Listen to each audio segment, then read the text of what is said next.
Hello everyone, welcome back to the channel engineering with Tanya. आज के lecture से हम शुरू करेंगे कि बस क्या होता है और बसेस के टाइप्स क्या होते हैं। देखो, इससे एक इम्पोर्टेंट क्वेश्चन एग्जाम में आता है कि बस बताओ, बस क्या होती है और बस के जो टाइप्स हैं वो बताओ। ठीक है, बस के मेन 3 टाइप्स हैं, वो भी हम डिटेल में पढ़ेंगे, तो अच्छे से देखना वीडियो को। देखो, बस क्या होता है। एक सिंपल से एग्जांपल से समझते हैं। जैसे कि एक हमारे पास रोड है, तो देखो, रोड मल्टीपल प्लेसेस को कनेक्ट करती है, नहीं करती है। एक रोड पे हॉस्पिटल भी हो सकता है, एक रोड पे मंदिर भी हो सकता है यानी टेंपल भी हो सकता है, एक रोड पे शॉपिंग के लिए हमारे पास शॉप्स भी हो सकती हैं। तो इन सब कंपोनेंट्स को, हॉस्पिटल को, टेंपल को, शॉप्स को कौन कनेक्ट कर रहा है? आपका रोड ही तो कनेक्ट कर रहा है। आप रोड के थ्रू ही तो इन तक पहुंच सकते हो। वैसे ही क्या होता है, आपका बस होता है। बस का काम क्या है? जो कंप्यूटर्स के डिफरेंट कंपोनेंट्स हैं। अब कंप्यूटर के डिफरेंट कंपोनेंट्स कौन कौन से हैं? सीपीयू है, मेमोरी है, इनपुट आउटपुट डिवाइसेस हैं। तो इन सब को एक दूसरे से कनेक्ट कराने के लिए, इन सब के बीच में कम्युनिकेशन कराने के लिए, डेटा को ट्रांसफ़र कराने के लिए, इंस्ट्रक्शंस को ट्रांसफ़र कराने के लिए, एड्रेसेस को ट्रांसफ़र कराने के लिए और कंट्रोल सिग्नल को ट्रांसफ़र कराने के लिए हमें किसकी ज़रूरत पड़ती है? हमें ज़रूरत पड़ती है बस की। इसलिए हम क्या कहते हैं कि बस इज़ अ कम्युनिकेशन पाथवे। एक बस क्या है? कम्युनिकेशन पाथवे है, जो ट्रांसफ़र करता है डेटा को, इंस्ट्रक्शंस को, एड्रेसेस को एंड कंट्रोल सिग्नल्स को। किन के बीच में? कंप्यूटर के डिफरेंट कंपोनेंट्स के बीच में। अब कंप्यूटर के डिफरेंट कंपोनेंट्स मैंने आपको बता ही दिए। ठीक है, अब देखो क्या लिखा हुआ है। अब बस एक्ट्स लाइक अ रोड। वही तो मैंने बताया कि एक बस जो है किसकी तरह एक्ट करती है? रोड की तरह। जैसे रोड मल्टीपल प्लेसेस को कनेक्ट करती है, हॉस्पिटल को, टेंपल को, शॉप्स को, वैसे ही बस क्या करती है? कंप्यूटर के डिफरेंट कंपोनेंट्स को कनेक्ट करती है। ठीक है, that connects CPU, memory, keyboard and monitor with each other. इन सब कंपोनेंट्स को एक दूसरे से कनेक्ट करती है, so that information can travel between these component. अब हमें कनेक्ट करवाने की ज़रूरत क्या है? हमें ज़रूरत इसलिए है ताकि इंफॉर्मेशन इन कंपोनेंट्स के बीच में ट्रैवल कर सके, इंफॉर्मेशन एक कंपोनेंट से दूसरे कंपोनेंट तक पहुंच सके। इसलिए हमें ज़रूरत पड़ती है हमारी बस की। ठीक है, आई होप इतना आपको समझ में आ गया होगा। अब हम मूव करते हैं कि what are the types of buses, यानी बस के कितने टाइप्स हैं। तो आपको बसेस के पढ़ने हैं 3 टाइप्स। मेन होते हैं बस के 3 टाइप्स जो आपको पढ़ने होंगे। तो शुरू करते हैं। देखो, there are mainly 3 types of buses. Buses के कितने टाइप्स हैं मैम? मेनली 3 टाइप्स होते हैं। पहली होती है आपकी डेटा बस। देखो, नाम से ही समझ में आ रहा है, डेटा बस क्या करेगी? डेटा को ट्रांसफ़र करवाएगी कंप्यूटर के डिफरेंट कंपोनेंट्स के बीच में। कंप्यूटर के अलग अलग कंपोनेंट्स के बीच में डेटा को कौन ट्रांसफ़र करवाता है? डेटा को एक पोजीशन से दूसरे पोजीशन तक, या फिर कह सकते हो एक कंपोनेंट से दूसरे कंपोनेंट तक कौन लेके जाता है? वो लेके जाता है आपका डेटा बस। ठीक है, अब सेकंड बस कौन सी है मैम? Address bus. अब देखो, इसके नाम में क्या आ रहा है? एड्रेस आ रहा है। तो एड्रेस बस क्या करती है? एक कंपोनेंट से दूसरे कंपोनेंट तक एड्रेस ले जाने में कौन मदद करता है? आपकी एड्रेस बस, यानी कि ये एड्रेस को ट्रांसफ़र करेगी। ठीक है, अब कंट्रोल बस क्या करती है? कंट्रोल बस जो है कंट्रोल सिग्नल्स को ट्रांसफ़र करेगी। कंट्रोल सिग्नल्स को ट्रांसफ़र करती है एक कंपोनेंट से दूसरे कंपोनेंट तक। आपको जो है बसेस का क्या दे दिया? ओवरव्यू दे दिया है कि बसेस क्या हैं, बसेस के कितने टाइप्स हैं। इनके नाम से ही आप समझ जाओगे कि डेटा बस क्या होती है, एड्रेस बस क्या होती है और कंट्रोल बस क्या होती है। अब हम इन्हें डिटेल में समझ लेते हैं विद डायग्राम। ठीक है, देखो, सबसे पहली कौन सी है? आपकी डेटा बस। देखो, a data bus is use to transfer data between the CPU, memory and input output devices. अब जो हमारी डेटा बस है, डेटा बस का काम क्या है? डेटा बस का काम है डेटा को ट्रांसफ़र कराना CPU, memory and input output devices के बीच में। ठीक है, जो डेटा को ट्रांसफ़र कराती है, एक्चुअल डेटा को ट्रांसफ़र कराने का काम किसका होता है? आपका डेटा बस का होता है। ठीक है, अब की पॉइंट्स क्या हैं कि ये ट्रांसफ़र कराती है एक्चुअल डेटा को, और दूसरा मेन पॉइंट है कि ये बाई डायरेक्शनल होती है। बाई डायरेक्शनल का मतलब है ये डेटा को दोनों डायरेक्शन में ट्रांसफ़र कराएगी। बाई डायरेक्शन को हम जब डायग्राम देखेंगे तब समझ लेंगे, ठीक है।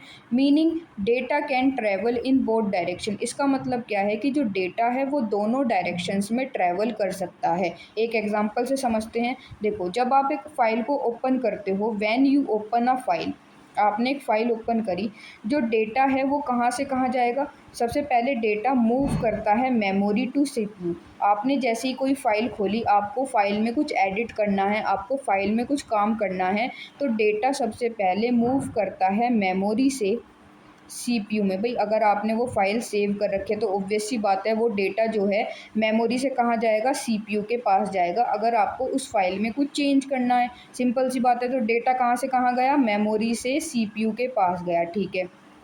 अब आपने क्या करा, आपको जो काम करना था उसमें कुछ चेंजेस परफॉर्म करने थे फाइल में, वो आपने चेंजेस कर दिए। उसके बाद आपने क्या करा, फाइल को सेव कर दिया। When you save the file, अब आपने फाइल सेव कर दी तो डेटा कहाँ से जाएगा? Data moves from CPU to memory. अब डेटा जो है वो सीपीयू से कहाँ जाएगा? मेमोरी के पास जाएगा। सीपीयू से कहाँ जाएगा? मेमोरी के पास जाएगा। इससे पहले क्या हुआ था? इससे पहले हुआ था कि मेमोरी से गया था किसके पास? सीपीयू के पास। अब की बार क्या हुआ, जैसे ही अपने फाइल सेव करी, सीपीयू से गया मेमोरी के पास। तो देखो, memory to CPU and CPU to memory, ये क्या हो गया आपका? बाय डायरेक्शनल हो गया। क्या हो गया? बाय डायरेक्शनल, यानी कि जो डेटा है वो दोनों डायरेक्शंस में ट्रांसफ़र हो सकता है। इसलिए हम इसे कहते हैं कि जो हमारी डेटा बस है वो बाय डायरेक्शनल होती है, ठीक है जी। ये हो गया आपका एड्रेस बस, ठीक। अब हम मूव करते हैं अपनी नेक्स्ट बस पे। अब देखो नेक्स्ट क्या है आपकी? नेक्स्ट है एड्रेस बस की। एड्रेस बस क्या होता है भाई? एड्रेस बस से समझ में आ रहा है कि जो एड्रेस को ट्रांसफ़र करेगी। देखो, an address bus is use to transfer the address, या फिर आप कह सकते हो मेमोरी लोकेशन, यानी कि एड्रेस को ट्रांसफ़र कराने के लिए एड्रेस को ही आप यहाँ पे मेमोरी लोकेशन कहते हो। एक बात बता दूँ, मेमोरी लोकेशन या एड्रेस का मतलब है कि जहाँ पर डेटा स्टोर होगा, वेयर डेटा इज़ स्टोर्ड। या तो डेटा पहले से ही स्टोर होगा उस मेमोरी लोकेशन पे, या फिर आप उस लोकेशन पे डेटा को स्टोर करवाओगे। और नीड्स टू बी स्टोर, जैसे कि आपके फ्रेंड के घर का कोई एड्रेस होता है कि कहाँ पर आपका फ्रेंड रहता है, ठीक है। वैसे ही क्या होता है कि जहाँ पर डेटा स्टोर होने वाला है या डेटा स्टोर्ड होता है उसको हम क्या कहते हैं? एड्रेस या फिर मेमोरी लोकेशन, ठीक है। तो एड्रेस बस का काम होता है एड्रेस को या मेमोरी लोकेशन को ट्रांसफ़र करवाना। एक बात बता दूं कि एड्रेस बस जो है वो यूनी डायरेक्शनल होती है। यूनी डायरेक्शनल का मतलब है कि ये सिर्फ और सिर्फ एड्रेस को एक ही डायरेक्शन में ट्रांसफ़र करेगी। देखो, it carries addresses only from the CPU. ये सीपीयू से एड्रेस लेगी और किसके पास ले जाएगी? मेमोरी के पास या फिर इनपुट आउटपुट डिवाइसेस के पास।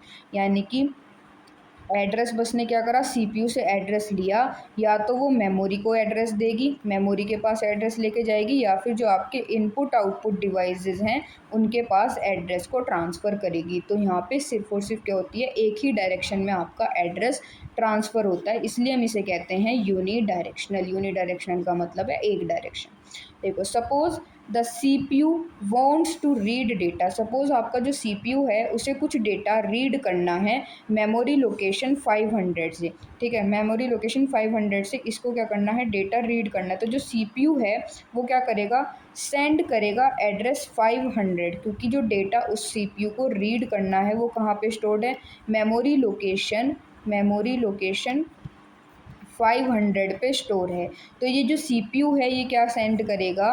500 एड्रेस को सेंड करेगा किसके पास? मेमोरी के पास सेंड करेगा। लेकिन किसके थ्रू सेंड करेगा? भाई ये 500 सेंड तो कर रहा है इस एड्रेस को, लेकिन किसके थ्रू करेगा? एड्रेस बस के थ्रू करेगा। एड्रेस बस के थ्रू करेगा। ये एड्रेस बस क्या करेगी? इस 500 एड्रेस को लेके जाएगी किसके पास? आपकी मेमोरी के पास, और वहाँ से फिर क्या करेगा? अब डेटा फैच किया जा सकता है। सिंपल से समझ में आया कि जो एड्रेस बस है वो सीपीयू से क्या करेगी? एड्रेस लेगी और उसे किसके पास लेके जाएगी? या तो मेमोरी के पास या फिर इनपुट आउटपुट डिवाइसेस के पास, ठीक है। अब नेक्स्ट क्या है आपकी? कंट्रोल बस की। मैम कंट्रोल बस क्या होती है? कंट्रोल बस का मतलब है जो ट्रांसफ़र करती है कंट्रोल सिग्नल्स को। कंट्रोल सिग्नल्स, अब कंट्रोल सिग्नल कौन कौन से होते हैं मैम? कंट्रोल सिग्नल जैसे कि रीड ऑपरेशन, राइट ऑपरेशन, ये सब क्या हैं? ये आपके कंट्रोल सिग्नल्स हैं, ठीक है। रीड, राइट, इंटरप्ट, रीसेट, ठीक है। A control bus is used to transfer control signals between the CPU and other components of the computer, यानी कि सीपीयू और जो अदर कंपोनेंट हैं जैसे कि मेमोरी और इनपुट आउटपुट डिवाइसेस, इनके बीच में कंट्रोल सिग्नल्स को जो ट्रांसफ़र कराता है वो कौन करवाती है? आपकी कंट्रोल बस करवाती है, ठीक है मैम। अब ये देखना, ये क्या है? बाय डायरेक्शनल है। ये बात याद रखना कि देखो, जो आपकी डेटा बस है, डेटा बस भी बाय डायरेक्शनल होती है, यानी दोनों डायरेक्शन में डेटा ट्रांसफ़र होगा। और जो आपकी कंट्रोल बस है वो भी क्या होती है? बाय डायरेक्शनल, मतलब कि दोनों डायरेक्शन में सिग्नल्स ट्रांसफ़र होंगे। सिर्फ़ और सिर्फ जो एड्रेस बस है, सिर्फ़ और सिर्फ जो एड्रेस बस है वो यूनिडायरेक्शनल होती है, ठीक है। ये पॉइंट याद रखना, ठीक। अब कैरी सिग्नल सच एज, कौन कौन से सिग्नल कैरी करते हैं? Read, right, interrupt, reset. और ये एक बात ये कि बाई डायरेक्शनल है तो इसका मतलब जो ऑपरेशंस हैं वो आपके सीपीयू से मेमोरी या जो आपकी इनपुट आउटपुट डिवाइसेस हैं वहाँ पे भी जा सकते हैं, और जो मेमोरी है या आपके इनपुट आउटपुट डिवाइसेस हैं उनसे सीपीयू के पास भी जा सकते हैं। इसका मतलब ही क्या होता है? बाई डायरेक्शनल, दोनों डायरेक्शन में, ठीक। अब देखो हम इन्हें समझेंगे, डायग्राम बना रखा है मैंने। अगर आपके एग्ज़ाम में क्वेश्चन आते हैं तो मेहरबानी करके ये डायग्राम ज़रूर बना के आना, ठीक है। 1 मिनट, ये हो गया आपका डायग्राम। देखो सबसे पहले क्या है? डिफरेंट कंपोनेंट्स हैं, जो सीपीयू है, मेमोरी है, ये इनपुट आउटपुट हैं, ये क्या है? आपके कंप्यूटर के डिफरेंट डिफरेंट कंपोनेंट्स हैं, ठीक है। पहली आपकी कौन सी होती है जो मैंने समझाई थी? Data bus. फिर मैंने बताई थी आपको एड्रेस बस, आपको बताई थी फिर कंट्रोल बस। डेटा बस क्या होती है मैम? बाई डायरेक्शनल होती है। बाई डायरेक्शनल का मतलब दोनों डायरेक्शन में डेटा ट्रांसफ़र होगा, एक्चुअल डेटा ट्रांसफ़र होगा। देखो बाई डायरेक्शनल है इसलिए जो है एरो इस तरीके से बना हुआ है कि इस डायरेक्शन में भी डेटा ट्रांसफ़र हो सकता है और दूसरी डायरेक्शन में भी डेटा ट्रांसफ़र हो सकता है। देखो यहाँ पे भी ये एरो बना हुआ है कि इस डायरेक्शन में भी आपका डेटा ट्रांसफ़र हो सकता है और इस वाली डायरेक्शन में भी, ठीक है। वैसे ही आपके इनपुट आउटपुट डिवाइसेस के साथ है कि इस डायरेक्शन में भी डेटा ट्रांसफ़र किया जा सकता है और अपवर्ड डायरेक्शन में भी किया जा सकता है, ठीक है।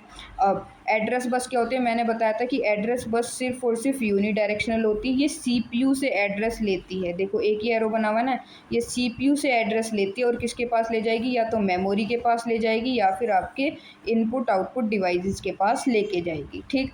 फिर होती है आपकी कंट्रोल बस। कंट्रोल बस आपकी बाई डायरेक्शनल होती है। देखो ये थोड़ा एरो छोटा रहेगा, इसे यहाँ तक कर लेना, ठीक। कंट्रोल बस क्या होती है? बाई डायरेक्शनल होती है। यहाँ से यहाँ तक ये एरो थोड़ा छोटा पड़ गया, ठीक है। तो यहाँ से यहाँ तक बाई डायरेक्शनल है, ठीक है।